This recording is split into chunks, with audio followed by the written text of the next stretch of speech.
Bismillahirrahmanirrahim. Elhamdülillahi Rabbil alemin. Ve eşhedü en la ilahe illallah vahdehu la şerike la. Ve eşhedü enne Muhammeden abduhu ve rasuluhu sallallahu aleyhi ve ala alihi ve sahbihi ve selleme teslimen kethira. Amma ba'd. Değerli Müslümanlar, Tevhid kitabından dersimiz devam ediyor. Muaz ibn Cebel radıyallahu anh buyurur ki, bir gün ben Allah Resulü'nün uzun qulağının tərkində idim.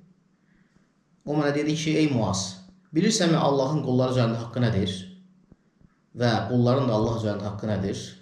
Dedim ki, Allah və Resulü daha yaxşısını bilir. O dedi ki, Allahın qulları üzərində haqqı odur ki, ona ibadət etsinlər, ona heç bir şey şərik qoşmasınlar.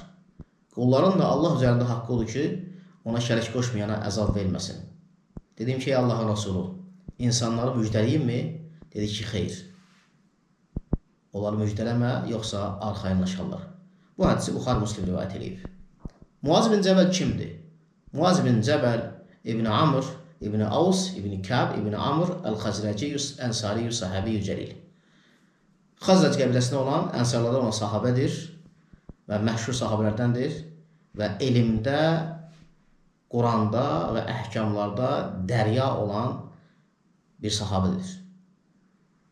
Və Peyğəmbər sallallahu aleyhi və səlləmlə bərabər Bədir döyüşündə və ondan qeyri döyüşlərdə iştirak edib və Allah Rasulü sallallahu aleyhi və səlləm Məkkədə fəthi günü onu Məkkədə qoymuşdu ki, orada qalsın, insanlara, onların dinlərini onlara öyrətsin.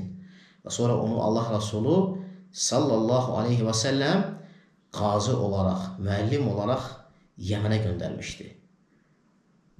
Və bu sahabə, hörmətli sahabə Şamda hicrətin 18-ci ilində vəfat etmişdi. 37 yaşında. Radiyallahu anh, Allah ona razı olsun.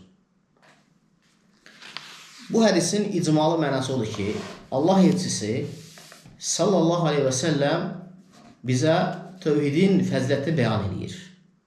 Və bunu sual formasında bildirərək, insanın, oxuyanın, dinləyənin fikri ona diqqətlə yönəlsin deyə bunu sual formasında demişdir Muaz ibn Cəbələ.